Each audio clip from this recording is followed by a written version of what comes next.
Hello, we welcome all of you once again in the wonderful name of Jesus. आणि नमस्कार. या कार्यक्रमामध्ये प्रभू येशूच्या नावाने आम्ही सर्वांचं स्वागत करतो. Thank you for joining us. या कार्यक्रमामध्ये सहभागी झाल्याबद्दल आम्ही सर्वांचे आभारी आहोत.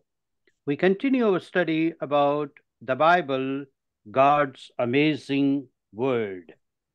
आणि देवाचं अद्भुत वचन, पवित्र शास्त्र याचा अभ्यास आज देखील आपण पुढे चालू ठेवणार आहोत. And we are going to read from Psalm 119. स्तोत्र 119 याचं वाचन आपण चालू ठेवूया. And verse number 89 to 96.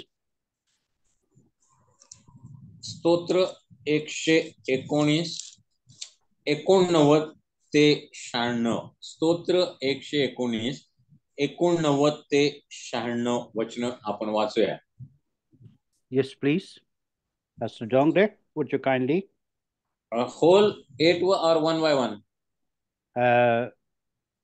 Psalm 119. No, all 8 verses 89. shall I read or all 8 verses? Okay. Yes, please. हे परमेश्वरा, तुझे वचन स्वर्गात सर्व काळ स्थिर आहे. तुझी सत्यता पिढ्यानपिढ्या आहे. तू पृथ्वी स्थापिली व ती तशीच कायम आहे. तुझ्या निर्णयाविषयी म्हणावे तर ते आजपर्यंत टिकून आहेत, कारण सर्व पदार्थ तुझे सेवक आहेत. तुझ्या नियमशास्त्रात मला आनंद नसता तर माझ्या दुःखात माझा अंत कधीच झाला असता. तुझे विधी मी कधीही विसरणार नाही, कारण तू त्यांच्या योगे मला नवजीवन दिले आहे. मी तुझा आहे, माझे तारण कर, कारण मी तुझ्या विधींचा आश्रय केला आहे. दुर्जन माझा नाश करावयास टपले आहेत, तरी मी तुझे निर्बंध ध्यानात धरीन. सर्व पूर्णतेला मर्यादा असते हे मी पाहिले आहे, पण तुझी आज्ञा अत्यंत व्यापक आहे. आमेन. Now here we find that the Bible says, forever, O Lord, your word is settled in heaven.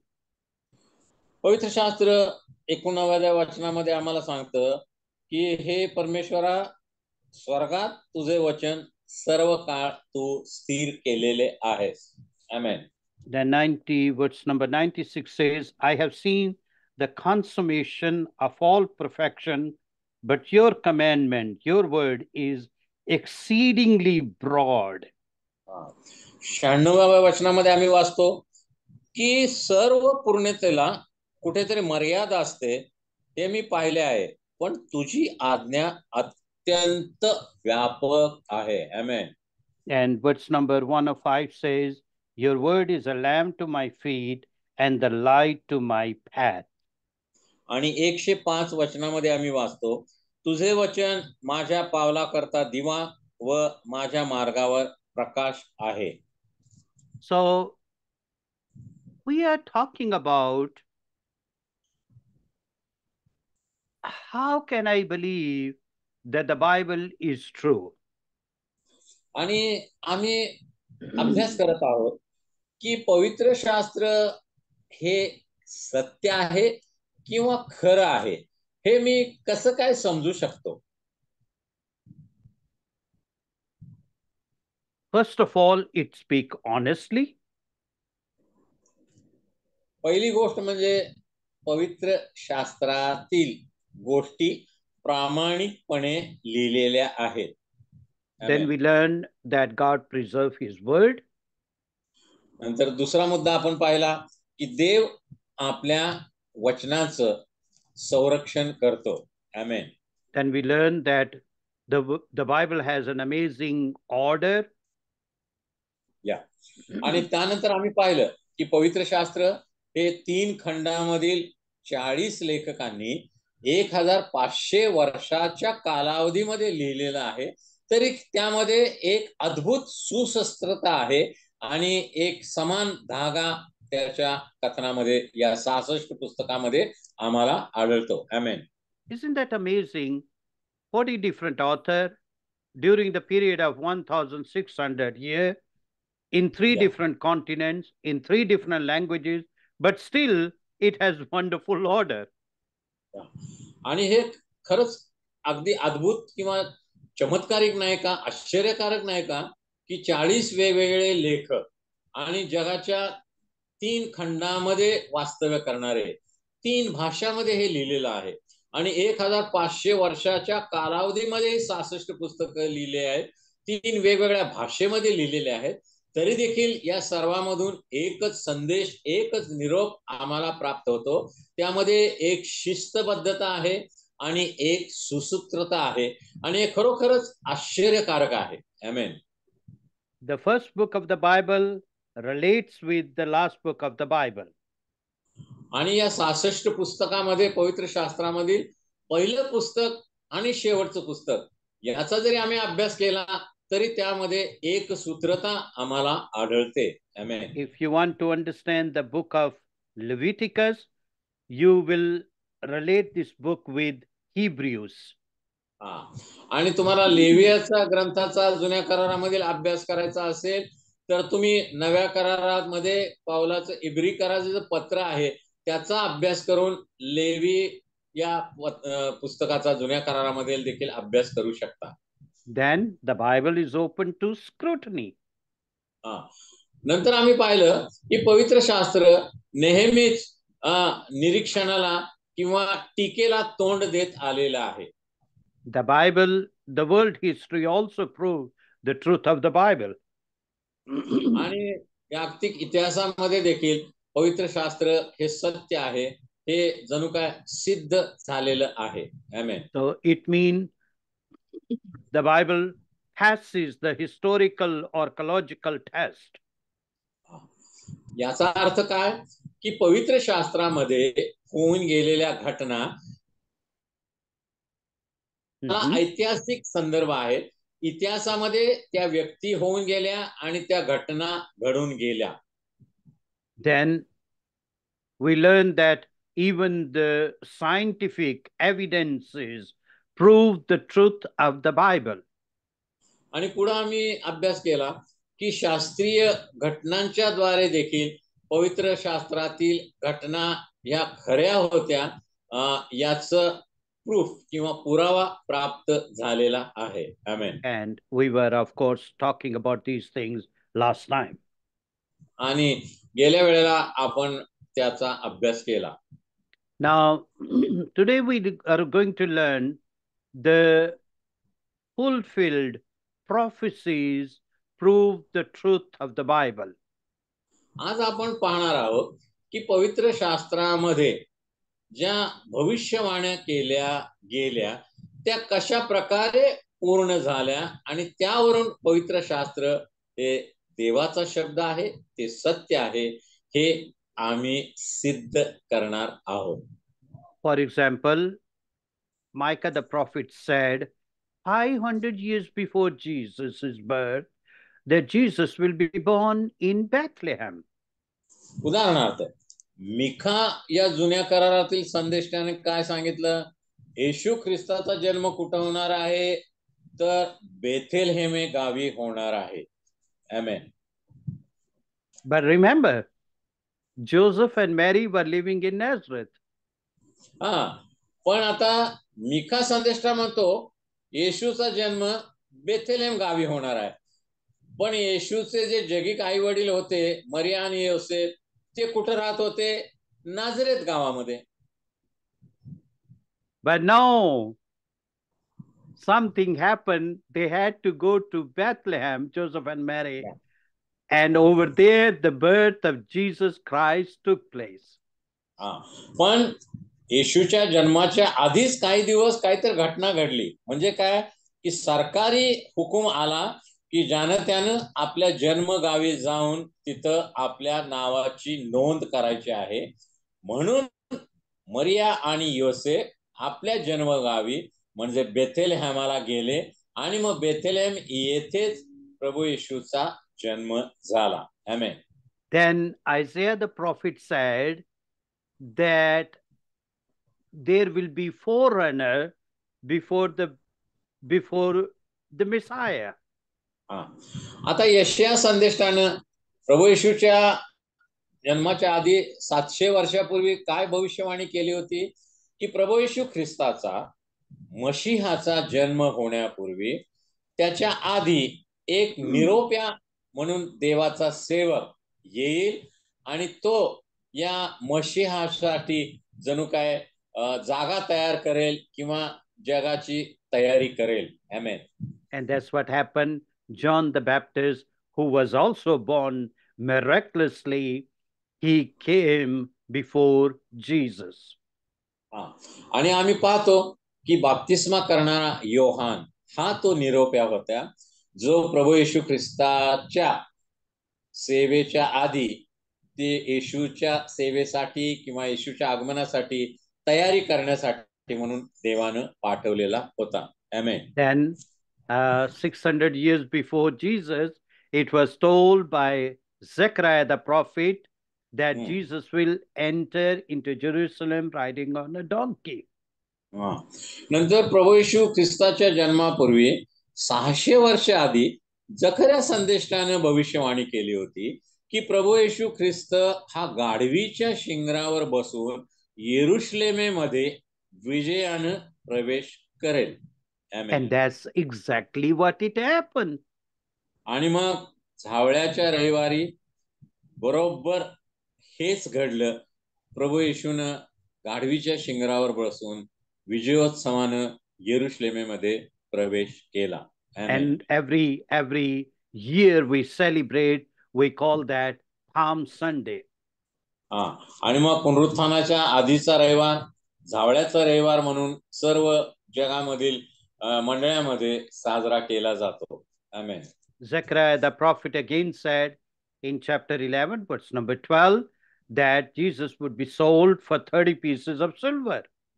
आणि जकर्या संदेष्टानं अशीही भविष्यवाणी केली होती की प्रभू येशू ख्रिस्ताला 30 रुपये किंवा 30 नाणी मोल देऊन त्याला धरून देण्यात येईल. And exactly it happened. Judah Iscariot sold Jesus for 30 pieces of silver. आणि तसंच घडलं. यहोदा इस्करियोत जो येशूचा एक शिष्य होता त्यानं येरुशलेमेमधील धार्मिक पुढाऱ्यांकडून 30 नाणी घेतली आणि प्रभू येशूला धरून दिलं. So there were so many prophecies, and of course you will get the notes. Pastor Babakar already had notes on on this subject, on this course, so you will get the notes. आणि अनेक भविष्यवाण्या ज्या जुन्या करारामध्ये शेकडो वर्षे आधी प्रभू येशू ख्रिस्ताच्या जन्मासंबंधी, मरणासंबंधी, पुनरुत्थानासंबंधी, सेवेसंबंधी, चमत्कारासंबंधी करण्यात आलेल्या होत्या त्या पूर्ण झालेल्या आम्ही पाहतो. या सर्वांच्या नोट्स तुम्हाला लिखित स्वरूपात मिळतील आणि पास्टर प्रभाकर तुम्हाला त्या व्हॉट्सअपवर पोस्ट त्या करतील.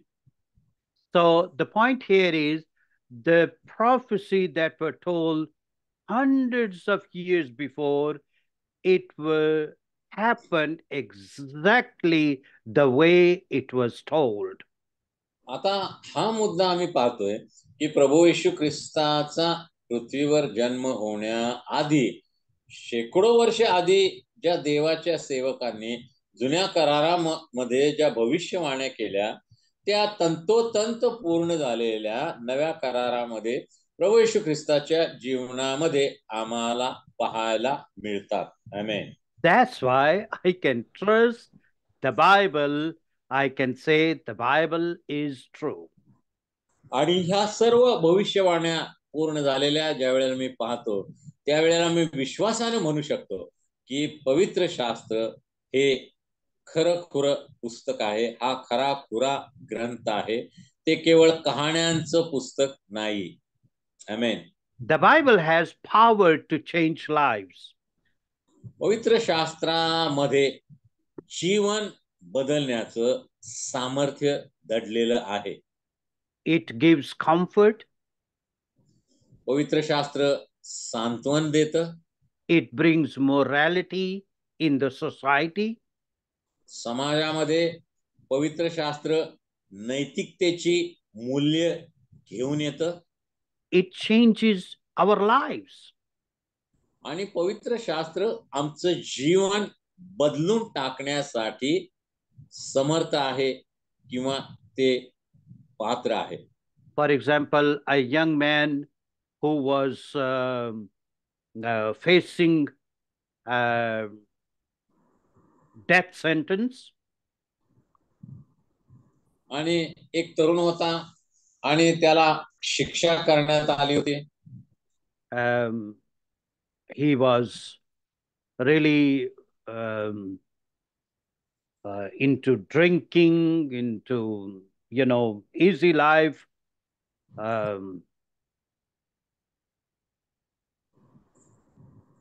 But then that man was given New Testament. आणि हा तरुण खूप दारू प्यायचा आणि अत्यंत अनैतिक जीवन जगायचा, पण त्याला कोणीतरी एकदा नवा करार दिला. And that man who was taken one day to that bitter cold morning in Siberia, in Russia, somehow he survived. आणि अत्यंत थंडीच्या दिवसामध्ये सायबेरियामध्ये रशियामध्ये घडलेली घटना आहे. आणि कसा तरी त्याचा जीव वाचला या तरुणाचा, एवढ्या थंडीमध्ये, बर्फाळलेल्या थंडीमध्ये. He was given life imprisonment. आणि त्याला आधी मृत्यूदंड देण्यात आला होता, परंतु नंतर त्याची शिक्षा जन्म ठेपेमध्ये बदलण्यात आली. And somehow someone gave New Testament to this man. कोणीतरी त्याला नवीन करार वाचायला दिला तुरुंगामध्ये And he असताना. read cover to cover. He read. आणि त्याने तुरुंगामध्ये सगळा नवा करार वाचून काढला. And that changed his life. आणि त्या नव्या करारामधील गोष्टींनी त्याचं जीवनच बदलून गेलं. Great Russian novelist. आणि महान रशियामधील जे कादंबरीकार आहेत. As I said, it has changed lives, and they bring change in the society. आणि पवित्र शास्त्र किंवा देवाचं वचन हे मानवाचं, मनुष्याचं जीवन बदलतं. आणि ज्या वेळेला मनुष्याचं जीवन बदलतं त्यावेळेला समाजामध्ये देखील परिवर्तन घडतं, समाज देखील बदलला जातो. Amen. The word of God given the rights to women, to children. आणि देवाच्या वचनाच्या द्वारे स्त्रियांना, लेकरांना त्यांचे अधिकार बहाल करण्यात येतात, त्यांना न्याय मिळतो. Amen. Even to the handicaps. आणि जे अपंग आहेत, दिव्यांग आहेत, त्यांना देखील त्याची मदत मिळते. For example, in the word of God, we find God said, don't put any rock in front of a blind man. आणि देवाचं वचन सांगतं की जर एखादा आंधळा व्यक्ती आहे त्याला कोणताही नियम तुम्ही लावू करू नका किंवा त्याच्यावर दडपशाही करू नका, त्याचं शोषण करू नका. The slavery has been abolished once people have really embraced the principles of God's word. आणि अनेक देशामध्ये आम्ही पाहिलेलं आहे, ज्या वेळेला लोकांना पवित्र शास्त्रातील वचन समजली, त्याचा अर्थ समजला, त्यावेळेला अनेक देशामधून जी गुलामांची प्रथा होती, गुलाम विकत घेणं आणि त्यांना घरात कामाला लावणं, ही प्रथा समाप्त झाली. पवित्र शास्त्राच्या वाचनानंतर किंवा पवित्र शास्त्रातील तील वचनांचा अर्थ समजून घेतल्यानंतर. You know, for God, every human life is very precious. आणि तुम्हाला माहित आहे का, देवाच्या दृष्टीनं प्रत्येक मानवाचं जीवन हे फार मौल्यवान असं आहे. There are societies where children are neglected, where children are abused. अनेक समाजामध्ये जे लहान लेकरं आहेत त्यांचं शोषण केलं जातं, त्यांना फारसं महत्व दिलं जात नाही. There are culture where women are mistreated. आणि अनेक ठिकाणी अनेक कार्यक्रमामध्ये आम्ही पाहतो की स्त्रियांना देखील अगदीच हीन दर्जाची वागणूक दिली जाते. But remember, the word of God teaches us that every person is important. Men and women are equal before God. पण देवाचं वचन आम्हाला सांगतं की देवासमोर पुरुष, स्त्री, लेकर सर्व एक समान आहेत. त्यामध्ये देव कोणताही भेदभाव करत नाही. आमेन. You remember when children came to Jesus and disciple prevented them?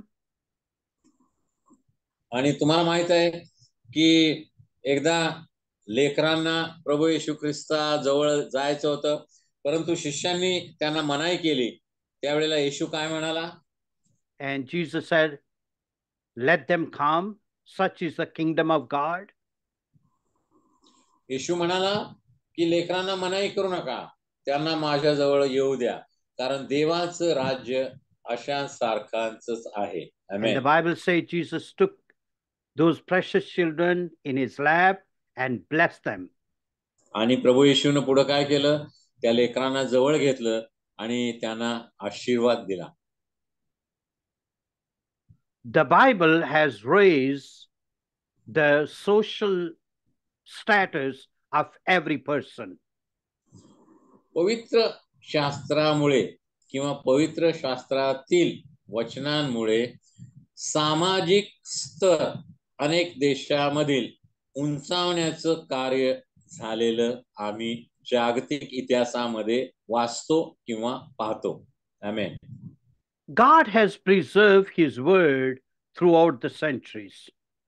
आणि हजारो वर्षापासून देवानं आपल्या वचनाचं, पवित्र शास्त्राचं संरक्षण, संवर्धन केलेलं आम्ही पाहतो. आमेन. We just read that from Psalm, forever, O Lord, your word is settled in heaven.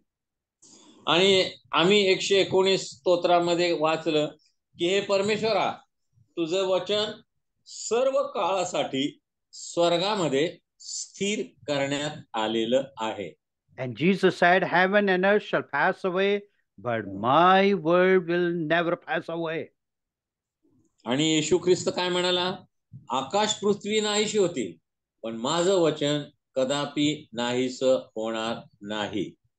In 303 AD, a Roman emperor called Diocletian, he issued, he ordered people to burn, to destroy the scripture. इसवी सन 303 मध्ये Romney सम्राट जो होता त्यानं सर्व लोकांना पवित्र शास्त्र जाळण्याचा हुकूम केला. कोणीही घरामध्ये पवित्र शास्त्र ठेवायचं नाही. ज्यांच्याकडे असेल त्यांनी ते जाळून टाकायचं, अशी त्यानं दौंडी पिटली सर्व Romney इलाक्यामध्ये. Remember, first 300 years of Christianity, the dawn of Christianity, was the time of persecution.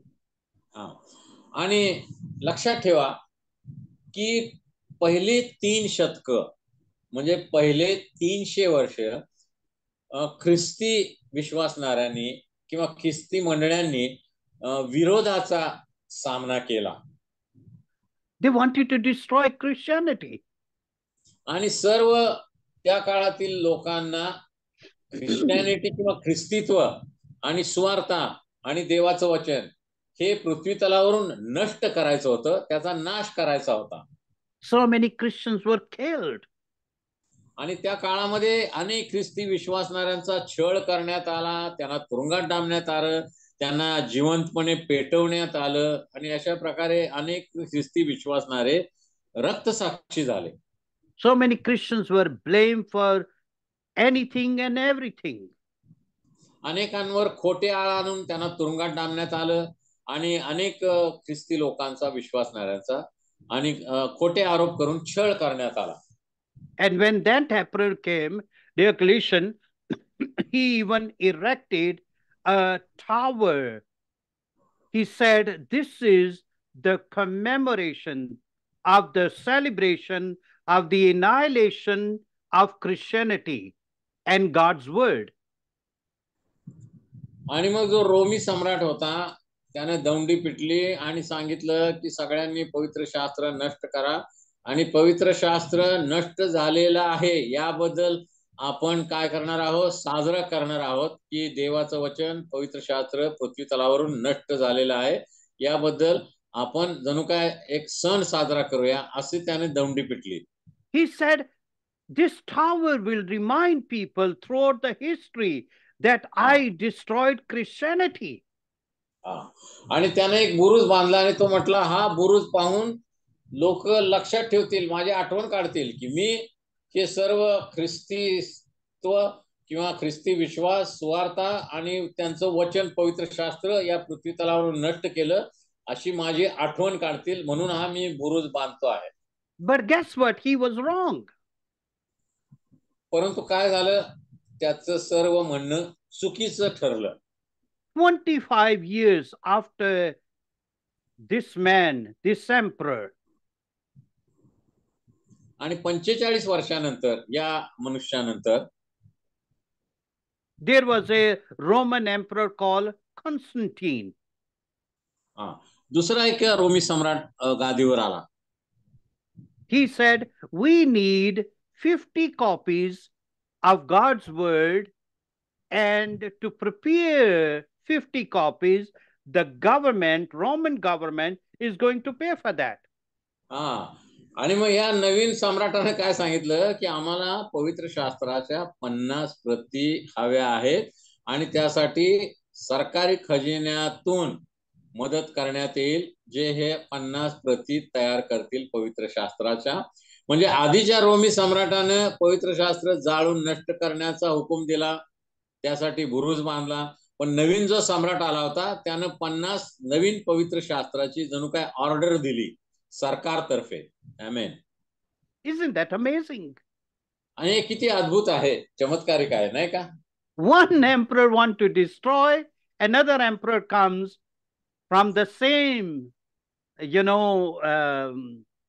can say tribe or from the same country, from same people, and they want to get the word of God.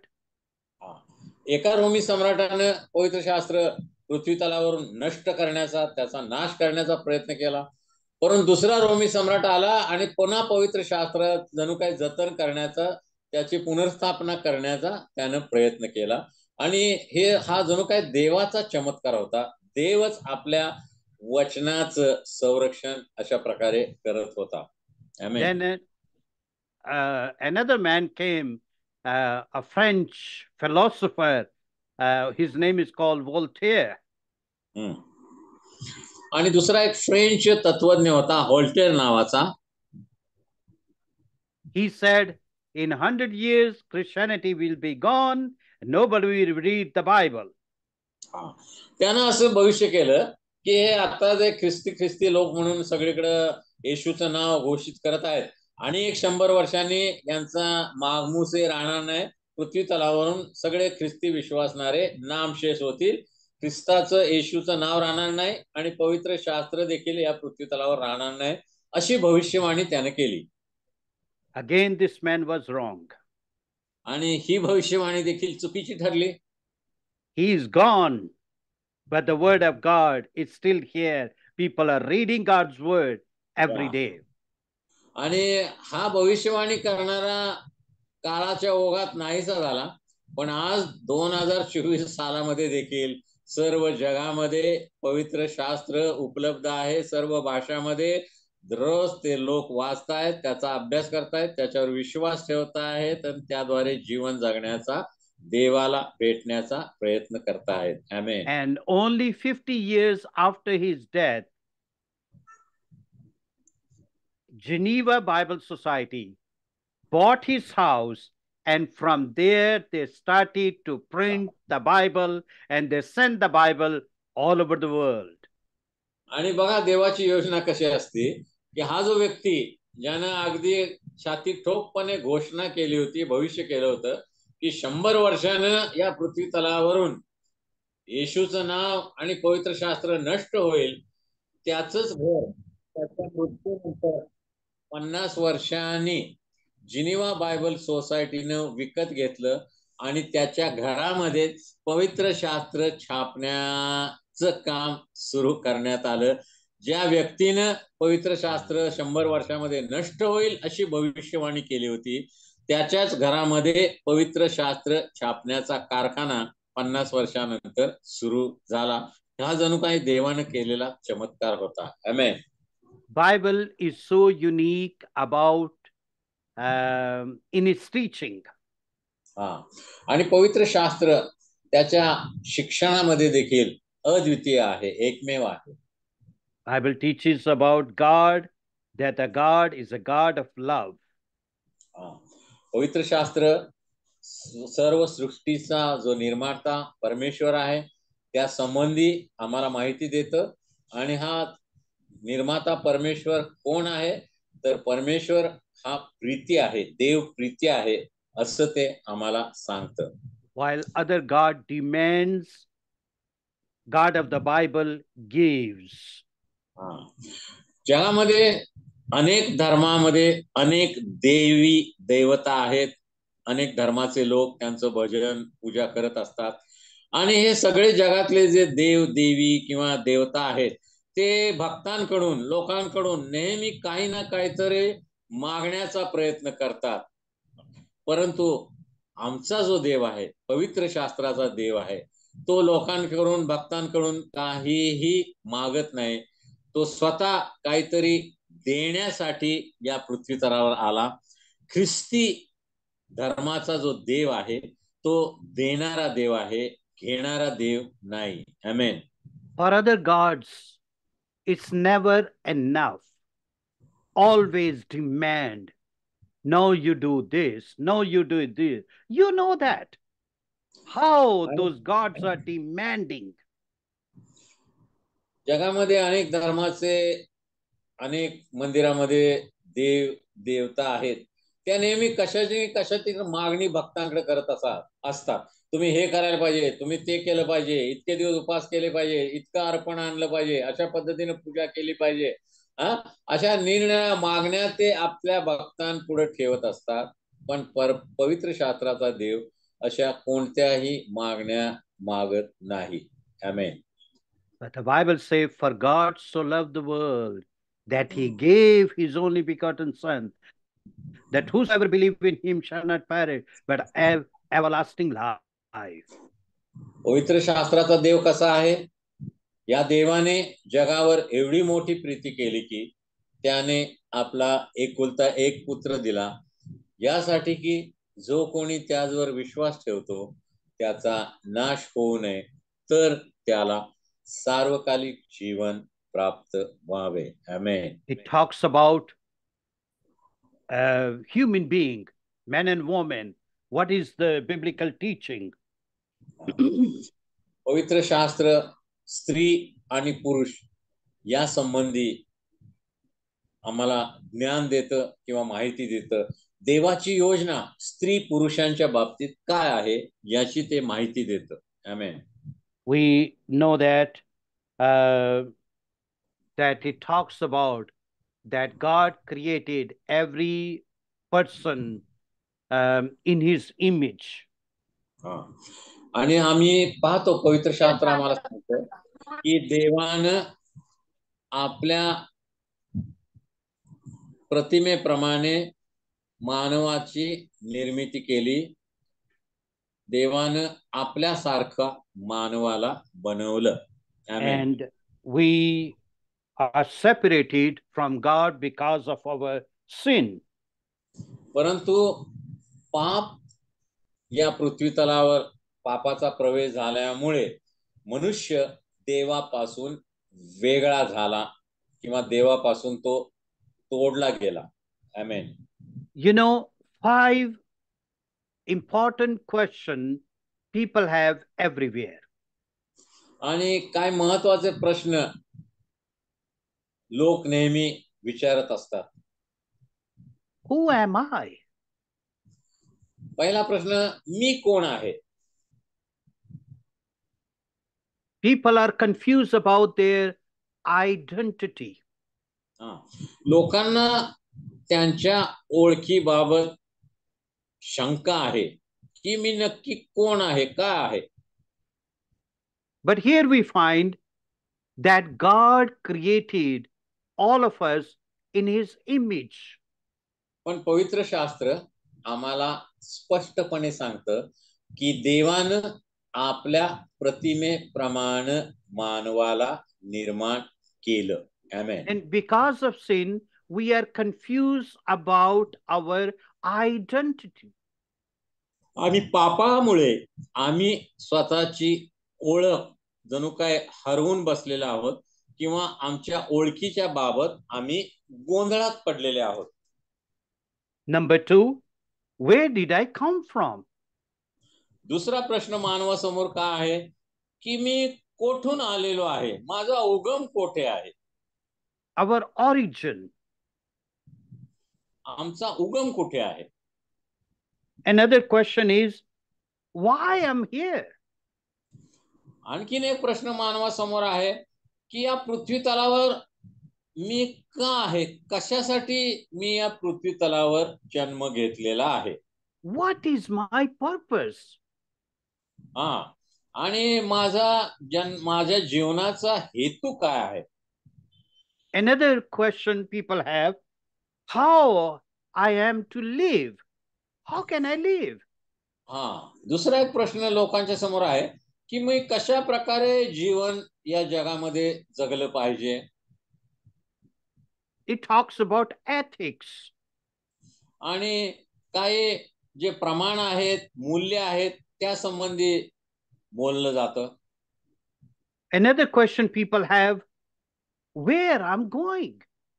What is my destiny? दुसरा प्रश्न लोकांच्या समोर आहे की मी नक्की कुठं चाललेलो आहोत, मला काय या पृथ्वी तलावर काय ध्येय प्राप्त करायचं आहे. Bible answer all these questions. पवित्र शास्त्र या सर्व प्रश्नांची आम्हाला उत्तर देतं. It talks about how we can be saved. How can we have relationship with God Almighty? आणि सर्वसमर्थ आकाश पृथ्वीचा निर्माण करता देव याच्या बरोबर आम्ही कशा प्रकारे संबंध प्रस्थापित करू शकतो, कशा प्रकारे आमचं तारण होऊ शकतं, पापांची क्षमा होऊ शकते, या सर्व गोष्टी पवित्र शास्त्र आम्हाला स्पष्ट करून सांगतं.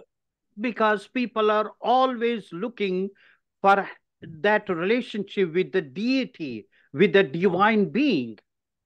आणि सर्व जगातील सर्व धर्माच्या लोकांची एकच इच्छा आहे की आकाश पृथ्वी आणि सर्व सृष्टीचा निर्माण करता असा जो कोण व्यक्ती आहे त्याच्याबरोबर नाते संबंध जोडायचा आणि त्याच्यापासून काहीतरी प्राप्त करून घ्यायचं, असं सर्व धर्माच्या सर्व लोकांना वाटतं. पवित्र शास्त्र ह्या सर्व गोष्टी आम्हाला स्पष्ट करून सांगतं. And the Bible tells us that we are saved not because of the works we have done, but by the grace of God through faith. मग पवित्र शास्त्र सांगतं की आमचं तारण झालेलं आहे, आमच्या पापांची क्षमा झालेली आहे, ती आम्ही सत्कृत्य केल्यामुळे नाही, तर आम्ही प्रभू येशू ख्रिस्ताच्या वधस्तंभावरील बलिदानावर विश्वास ठेवल्यामुळे आमच्या पापांची क्षमा झालेली आहे किंवा आमचं तारण झालेलं आहे. Amen. That's why one preacher has put in this way about the word of God. आणि एका देवाच्या सेवकानं अशा प्रकारे हे मांडलं. Amen. His name is called Samuel Chadwick. आणि सॅम्युएल चॅड्रिक या देवाच्या सेवकानं त्या संबंधी काय बरं म्हटलेलं आहे? He said, the Bible is the miracle of literature. आणि पवित्र शास्त्र हे वाङ्मयाचं शिरोमणी म्हणजे सर्वात उच्च दर्जाचा असा ग्रंथ आहे. It's a spring of wisdom. आणि ज्ञानाचा तो जणू काय कारंजा आहे पवित्र It's शास्त्र. a guide of comfort and conduct. आणि या पवित्र शास्त्र हे सांत्वनाचं एक मार्गदर्शक असं आहे. It's a source of comfort. आणि ते जणू काय सांत्वन देणार आमच्यासाठी एक देवाचे गिफ्ट आहे. Another preacher called Charles Swindoll. Charles स्विंडल नावाचे देवाचे सेवक पवित्र शास्त्राबद्दल काय म्हणतात बघूया. He said, news articles may inform us. आणि बातम्या आणि लेख आम्हाला माहिती देतात. Poetry may delight us. कदाचित काव्यामुळे आम्हाला आनंद वाटतो कवितांद्वारे. Certain books might inspire us. काही ग्रंथांचं वाचन करून आम्हाला प्रेरणा मिळते. But the word of God change our lives. पण पवित्र शास्त्र काय करतं? पवित्र शास्त्र आमचं जीवनच बदलून टाकतं. Hallelujah. And that's why George Washington, the first president of the United States, said, it is impossible to rightly govern the world without God and the Bible. आणि मग अमेरिकेचे पहिले प्रेसिडेंट वॉशिंग्टन होते. त्यांनी खऱ्या अर्थाने म्हटलेलं आहे की पवित्र शास्त्र हा देवाचा शब्द आहे आणि देवाच्या वचनानुसार कुणालाही खऱ्या अर्थाने या पृथ्वी तलावर जीवन जगता येणार नाही. And Napoleon Bonaparte said, the Bible is not just a book, but it's a living creature. आणि नेपोलियन बोनापार्ट यांना असं म्हटलेलं आहे की पवित्र शास्त्र म्हणजे हा केवळ एक ग्रंथ, एक पुस्तक नाही, तर तो एक जिवंत असा एक व्यक्ती आहे. Let's find some words and what is the meaning we can get from those words. आणि काही शब्दांकडे आता आपण पाहणार आहोत आणि या शब्दांच्या अर्थांमधून आम्हाला काय मिळतं, काय शिक्षण मिळतं हे आपण बघूया. Okay, we find that in Genesis chapter 5. आणि उत्पत्तीचा ग्रंथ याच्या 5व्या अध्यायामधून आम्ही हे शब्द पाहणार आहोत. Here are some names. या ठिकाणी काही व्यक्तींची नावं आहेत उत्पत्तीच्या 5व्या अध्यायामध्ये. It tells us that every person is very important to God. आणि मगाशी मी तुम्हाला सांगितल्याप्रमाणे या पृथ्वी तलावरील प्रत्येक व्यक्ती देवासाठी अत्यंत मौल्यवान असा आहे. It also tells us that the Bible has a history, clear history. आम्ही पाहिलं की पवित्र शास्त्रामधील ज्या घटना घडलेल्या आहेत आणि पवित्र शास्त्रामधील जे लोक आहेत ते खरेखुरे आहेत, ते इतिहासामध्ये होऊन गेलेले आहेत. Amen. So here in chapter 5 we find some names. आता उत्पत्तीच्या 5व्या अध्यायामध्ये काही नावं आहेत, त्याकडे आपण लक्ष देऊया. Okay, so here we have Adam. या ठिकाणी आदामाचं नाव आहे. Then we have Seth. शेथाचं नाव आहे. Then we have Enosh. नंतर इनोखाचं नाव आहे. Canaan. कायनाचं नाव आहे. Mahaliel,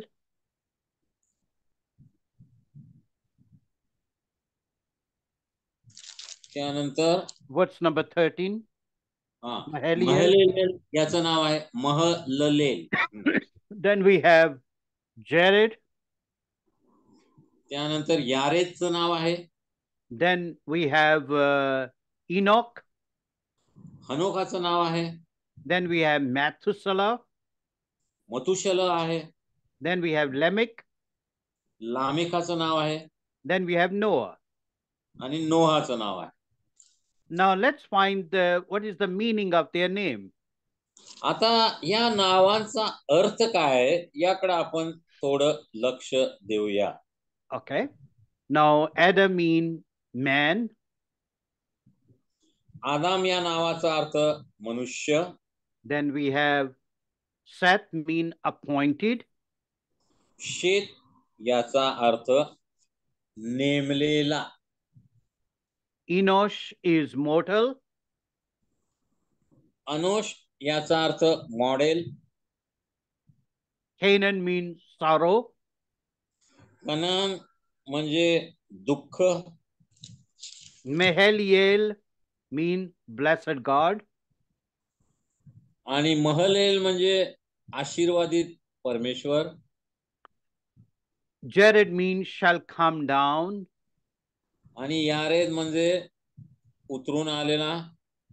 Enoch mean teaching. हनोक याचा अर्थ शिक्षण. And then we have Methuselah. मथुशल. Yeah. Methuselah means his death shall bring.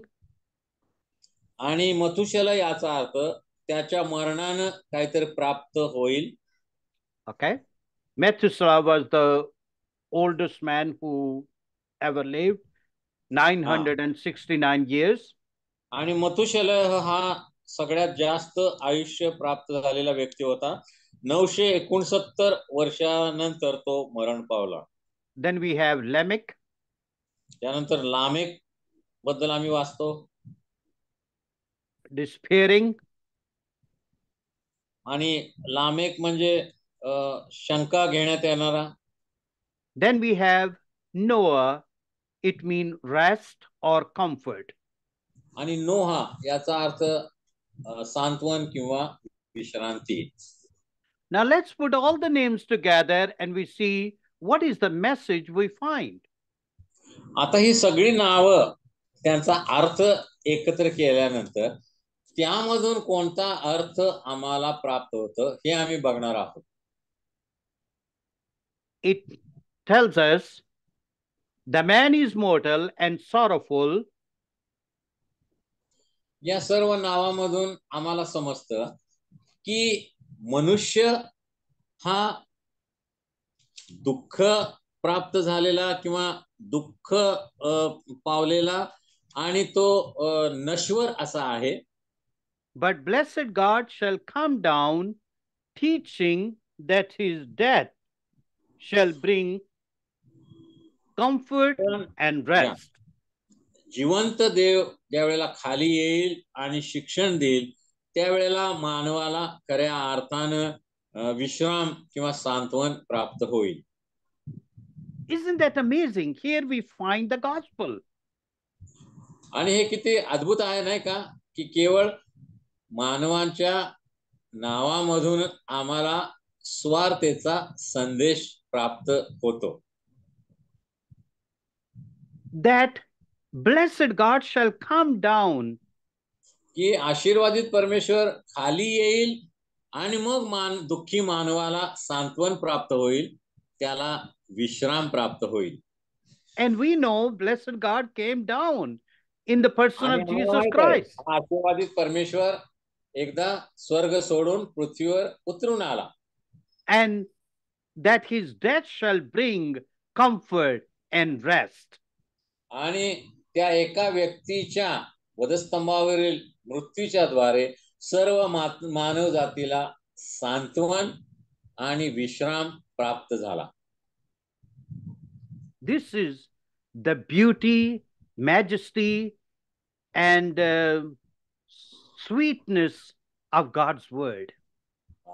देवाच्या वचनाचं महत्व, महात्म्य आणि सौंदर्य यामध्येच दडलेलं आहे. Let's find another example. आता दुसरे एक उदाहरण आपण पाहूया. There were 12 sons of Jacob. आम्हाला माहित आहे की जो याकोब होता त्याला 12 पुत्र होते. Okay, so here are the names: Reuben, Simeon, Levi or Levi, Judah, Dan, and we will find the meaning of that.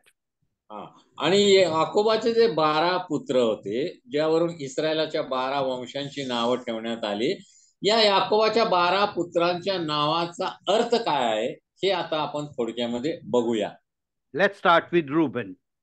आता रौबेन पासून सुरुवात करूया. Behold, a son is born to us. आणि रौबेन याचा अर्थ काय? पहा, आम्हासाठी पुत्र जन्मला आहे. Simeon, the one who hears. आणि रौबेन नंतर त्या ठिकाणी 1 minute. Okay, no problem. Yes, it's too small. I can't read. Simeon. Yeah. That is one who hear. जो Hears. ऐकणारा आहे. शिमोन याचा अर्थ ऐकणारा आहे तो. Yeah. Levi. Attached. लेवीचा अर्थ काय? की जो जडलेला आहे, attached. Judah. Praise the Lord. यहुदा, त्याचा अर्थ प्रभूची स्तुती असो. Dan. He judged. दान याचा अर्थ तो न्याय करतो. Naphtali. My struggle. नफ्तालीचा अर्थ माझा झगडा किंवा माझा संघर्ष. Gad. Favor. Grace. गाद या नावाचा अर्थ काय? की कृपा किंवा दया. Asher. Happiness. आशेर याचा नाव अर्थ काय? आनंद. Issachar. Reward. इसाकार म्हणजे बक्षीस. Zebulun. Honor. आणि जबुलीन याचा अर्थ मान सन्मान. Joseph. Add to my family. योसेफ याचा अर्थ माझ्या कुटुंबामध्ये कुटुंबाची वाढ. Benjamin. Son of righteousness. Benjamin म्हणजे धार्मिकतेचा किंवा नीतिमत्वाचा पुत्र. You know, when Benjamin was born, as Rachel was giving birth, she said, Benoni, son of my sorrow. आणि आपल्याला माहित आहे उत्पत्तीच्या ग्रंथामध्ये, जुन्या करारामध्ये आम्ही वाचतो, ज्यावेळेला बेंजामिनचा जन्म झाला त्यावेळेला त्याच्या आईनं त्याला जन्म देताना ती काय म्हणाली? हा माझा दुःखाचा पुत्र आहे. Rachel died while delivering Benjamin. आणि बेंजामिनला जन्म देताना राहेलचा मृत्यू झालेला आम्ही पाहतो. And she said, Benoni, Benoni, son of my sorrow. आणि ती काय म्हणाली की बिनोनी म्हणजे हा माझा दुःखाचा पुत्र आहे, यापासून मला माझ्या कुटुंबाला दुःख प्राप्त झालेलं आहे. But Jacob said, no, he's not son of my sorrow. He's the son of my right hand, my power, son of righteousness. आणि मात्र याकोब काय म्हणाला? नाही नाही, हा काय दुःखाचा पुत्र नाही, हा माझा उजव्या हाताला माझा पुत्र आहे, हा माझा नीतिमत्वाचा किंवा धार्मिकतेचा पुत्र आहे. And I always say that sometime we see that our children are not walking with the Lord in the right path and we feel like they are sorrow for us. अनेक वेळेला ज्या वेळेला ख्रिस्ती कुटुंबामध्ये आमची लेकरं देवाच्या आज्ञेप्रमाणे, माता पित्यांच्या आज्ञेप्रमाणे वागत नाहीत, त्यावेळेला आम्हाला देखील वाटतं की आमची लेकरं ही आमच्या कुटुंबासाठी हे जणू काय दुःखाचं कारण असे आहेत. But God can change them. पण आम्हाला विश्वास आहे की देव त्यांचं परिवर्तन करू शकतो. Oh, hallelujah. Now let's put all the names together. आता याकोबाच्या या 12 पुत्रांची नावं, त्यांचे अर्थ जर एकत्र केले तर त्यामधून आम्हाला काय संदेश मिळतो ते आपण पाहूया. And we find this message. Behold, आणि a son is born to us. पहा, आम्हाला पुत्र जन्मला आहे, आमच्यासाठी पुत्र जन्मला आहे. The one who hears us, the one who is attached to us. जो आमचं ऐकू शकेल, जो आमच्या बरोबर सहभागिता करेल. Praise the Lord. He judged our struggle. प्रभूची स्तुती असो, कारण तो आमच्या दुःखात, तो आमच्या संगती आहे, तो आमच्या दुःखांचा जणू काय तो न्याय करेल. He brought us favor, his grace. त्यानं त्याची दया आणि कृपा आमच्यासाठी आणलेली आहे. He brought happiness. He brought reward. त्यानं आमच्यासाठी आनंद आणलेला आहे. त्यानं आमच्यासाठी प्रतिफळ किंवा स्वर्गीय बक्षीस आणलेलं आहे. He brought us honor. त्यानं आमच्यासाठी मान सन्मान आणलेला आहे. He added us to his family. त्यानं आमचा त्याच्या कुटुंबामध्ये समावेश करण्यात आलेला आहे. And we are called the sons and daughter of righteousness. आणि आम्हाला त्याच्या कुटुंबामध्ये आम्ही प्रवेश केल्यामुळे धार्मिकतेचे पुत्र आणि कन्या असं संबोधण्यात आलेलं आहे. आमेन. Isn't that amazing? आणि हे किती अद्भुत आहे नाही का? From these names we find the gospel. आणि या याकोबाच्या 12 पुत्रांच्या नावामधील अर्थामधून देखील आम्हाला सुवार्ता प्राप्त होते. My dear brothers and sisters, we really can trust the word of God. आणि माझ्या प्रिय भावा बहिणींनो आणि प्रभूमध्ये आम्ही तुम्हाला विनंती करतो की खऱ्या अर्थाने विश्वासाने तुम्ही देवाच्या वचनावर विश्वास ठेवा. Let's read God's word, meditate on God's word. देवाचं वचन आपण नियमितपणे वाचा. देवाच्या वचनावर नियमितपणे मनन करा, चिंतन करा, त्याच्यावर नियमितपणे विश्वास ठेवा. And share God's word. आणि देवाचं वचन इतरांना सांगण्यासाठी आवेशी बना. God bless you. देव तुम्हाला आशीर्वाद देव. We will send you the exam and we will go through that exam before we have this exam. आणि तुम्हाला सर्व या ठिकाणी जे नोट्स आहेत आणि इतर गोष्टी आहेत त्या पाठवण्यात येतील. God bless you. देव तुम्हाला आशीर्वाद देव. God is wonderful. देव आपला किती अद्भुत आहे पहा. We thank God for the power of his word. देवाच्या वचनाच्या अद्भुत सामर्थ्याबद्दल आम्ही देवाची उपकार स्तुती करतो, त्याला धन्यवाद देतो. Father, we thank you for the words you have given us. स्वर्गीय पित्या, तुझ्या अद्भुत पवित्र आणि जिवंत वचनाबद्दल आम्ही तुला धन्यवाद देतो.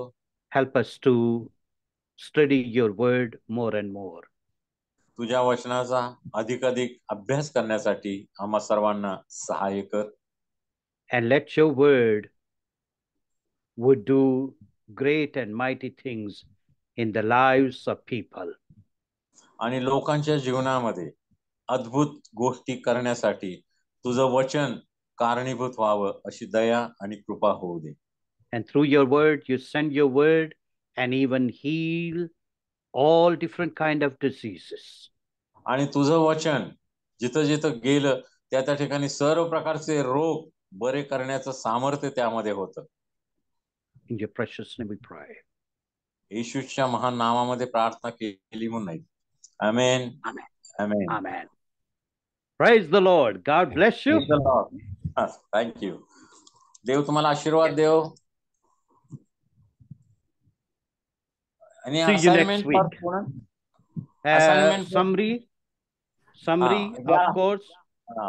विद्यार्थ्यांसाठी गृहपाठ आहे. आजच्या धड्याची समरी किंवा सारांश तुम्ही लिहून काढायचा आहे. तुम्हाला नोट्स मिळतील आणि मग प्रत्येक नावाचा अर्थ त्यामधून तुम्हाला समजेल आणि मग तुम्हाला तो लिहिता येईल. And Pastor Babakar will share notes with you. हा, पास्टर प्रभाकर ते नोट्स तुम्हाला व्हॉट्सअपवर पाठवून देतील. त्याचं तुम्ही प्रिंट काढा आणि तुम्हाला तो अभ्यास करताना त्या उपयोगी ठरतील. Great. Okay then, goodbye, see you. Goodbye. God आठवड्याभर bless. परमेश्वर तुमच्या बरोबर राहो, तुमचं संरक्षण Sure. करो. पुढच्या आठवड्यामध्ये पुन्हा भेटूया. तोपर्यंत God bless you. Thank you pastor. Amen. God bless. Amen. Bye.